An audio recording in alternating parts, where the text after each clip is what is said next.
हम करोड़ों रुपए की निःशुल्क चिकित्सा वहाँ पे उपलब्ध करवा रहे हैं। एंड एक तो जैसे इसमें इसरो के साथ हमारा डायरेक्ट कनेक्शन है, सैटेलाइट कनेक्टिविटी है और 1 घंटे के अंदर रिपोर्ट अवेलेबल हो जाती है। जो हमने गोदगाँव लिए हैं उसमें अमृता सर्व के नाम से प्रोजेक्ट चलता है। मोक्षामृत चैतन्य अम्मा का शिष्य हूँ और जब से यहाँ प्रयागराज में महाकुंभ चल रहा है तब से हम यहाँ सेवा में हैं। अम्मा के कई वरिष्ठ सन्यासी अम्मा के आश्रम से ब्रह्मचारी हम यहाँ पे सेवा दे रहे हैं। जी, जहाँ तक सेवा की बात किया जाए तो इस बार मेडिकल सेवाएं लगभग कितने लोगों तक पहुँची हैं और किस तरह की सेवाएं पहुँची हैं? लगभग 1.5 लाख लोगों को यहाँ पे हमने मेडिकल सेवा उपलब्ध करवाई है निःशुल्क रूप से। इसमें काफ़ी अलग-अलग तरीके के यहाँ पे मरीज़ आए हैं।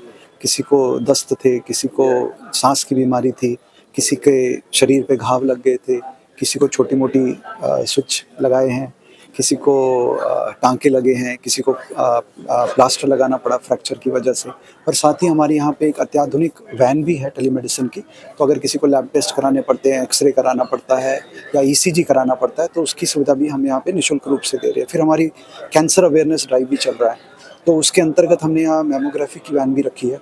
तो उसमें काफ़ी सारी जो माताएं बहनें हैं जो अपना ब्रेस्ट कैंसर का डिटेक्शन करना चाहती हैं, उसकी सुविधा भी उपलब्ध है। साथ ही साथ एक सोमेश्वर चिकित्सालय जो गवर्नमेंट का है, उनके साथ हमारा टाई अप भी है सर।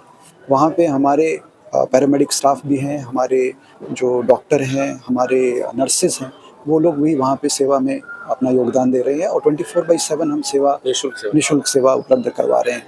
जी, तो सोमेश्वर हॉस्पिटल से आप लोग कब से टाइप किए हैं और अभी ये सेवाएं कब तक चलेंगी? पूरा लास्ट तक 26 तक चलेंगे और शुरू से हमने जब से मकर संक्रांति से ये शुरू हुआ है तब से हम वहाँ पे सेवा दे रहे हैं। और यहाँ पे भी जो लोग कल्पवासी भी आ रहे हैं शुरू से मकर संक्रांति से लेकर अब तक, उनके रहने की व्यवस्था, उनकी अकोमोडेशन और साथ ही साथ यहाँ पे जो आध्यात्मिक कार्यक्रम होते हैं, सत्संग, भजन, सुबह हवन वगैरह, शांति मंत्र यहाँ पे पढ़े जाते हैं।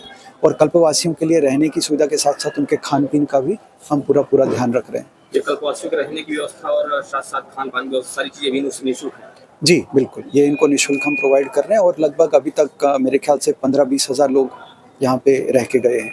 जी, जहाँ तक सेवाओं की बात किया जाए तो आपका अस्पताल अमृतक कहाँ-कहाँ सेवाएं दे रहा है और किस-किस तरह से लोग इससे लाभान्वित हो रहे हैं? सर वैसे तो हमारा अस्पताल 2 जगह है, एक तो कोच्चि में और दूसरा है फरीदाबाद में। तो वहाँ पे भी तो हमारे मेडिकल कैंप्स आस-पास के एरिया क्षेत्रों में लगे रहते हैं, लेकिन जब भी कहीं कोई आपदा राहत का कार्य होता है, तो वहाँ पे अम्मा का आश्रम जितना हो सके पहले से पहल जाने का प्रयास करता है। और आज तक हमने कई हज़ारों, सैकड़ों ऐसे कैंप्स किए हैं, हेल्थ कैंप्स, चाहे वो दक्षिण भारत में हो, चाहे उत्तर भारत में हो। और साथ ही साथ अम्मा के जो 108 गोदगाँव हैं, जो अम्मा ने गोदगाँव लिए हैं, उसमें अमृता सर्व के नाम से प्रोजेक्ट चलता है। वहाँ पे हम कोशिश करते हैं कि वहाँ पे भी ऑलमोस्ट 3-4 महीने में एक मेडिकल कैंप हो। तो अलग-अलग जगहों पे भारत के कोने-कोने में 108 गाँव में भी, और जहाँ पे आपदा आती है हम मेडिकल कैंप्स कर रहे हैं। अनाथ बच्चों के लिए भी कुछ आप करते हैं? जी, अनाथ बच्चों के लिए अम्मा का 2-3 रहने के अम्मा के विद्यालय भी हैं और उनके रहने की भी व्यवस्था है। ख़ास करके केरल में है हमारे पास वो जो अनाथ बच्चे हैं।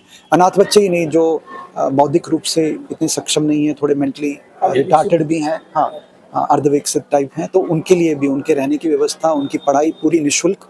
जब तक वो अपने पैरों पे खड़े नहीं हो जाते, वो हमारे पास केरल में 2-3 हमारे पास ऐसे विश्वविद्यालय और छोटे-छोटे हॉस्पिसेस भी हैं। जैसे कैंसर का हॉस्पिस है, ऐसे 3-4 हॉस्पिसेस भी हैं वहाँ पे। लेकिन बड़े जो सुपर स्पेशलिटी हॉस्पिटल हैं वो हमारे पास 2, एक कोच्चि में, एक फरीदाबाद में। उनमें किस तरह से सेवाएं दी जाती हैं? उसमें सर पेड या फिर गरीबों और जो लाचार लोग हैं? हाँ, जो गरीब और लाचार हैं उनके लिए हम काफ़ी कम खर्चे में सेवाएं उपलब्ध करते हैं और कहीं-कहीं तो बिल्कुल फ्री होता है, अगर बिल्कुल ही बहुत ही ज़्यादा गरीब हैं। लेकिन जो सामान्य लोग हैं, जो दे सकते हैं, उनसे हम लेते हैं, क्योंकि हॉस्पिटल का खर्चा भी चलना है, डॉक्टर्स की सैलरी भी चलनी है, तो वो वहाँ पे वैसा कर रहा है। लगभग हर साल, जैसे मैं कोच्चि का आपको एक एग्जांपल देता हूँ, हम करोड़ों रुपए की निःशुल्क चिकित्सा वहाँ पे उपलब्ध करवा रहे हैं and it is data on the record. तो लेकिन जो लोग दे सकते हैं वो तो देते ही हैं। जो नहीं देने में सक्षम हैं उनको हम फ्री देते हैं या फिर बहुत कम, जितना वो दे सकें आराम से। जी, जो मोबाइल वैन है उसमें कौन-कौन सी सुविधाएं प्रमुखता से है और सैटेलाइट के थ्रू आप लोग जुड़ते हैं, वो कैसे होता है? हाँ, सर ये जो टेलीमेडिसिन वैन है, ये बहुत ही अत्याधुनिक वैन है। इसके कुछ इंपॉर्टेंट फीचर्स ये हैं, एक तो जैसे इसमें इसरो के साथ हमारा डायरेक्ट कनेक्शन है, सैटेलाइट कनेक्टिविटी है। तो उससे क्या होता है, जैसे अगर हम किसी दूर दराज के इलाके में गए जहाँ इंटरनेट की कनेक्टिविटी नहीं हो, डेटा नहीं हो, तो इसलिए हमारे पास सैटेलाइट एक बैकअप है।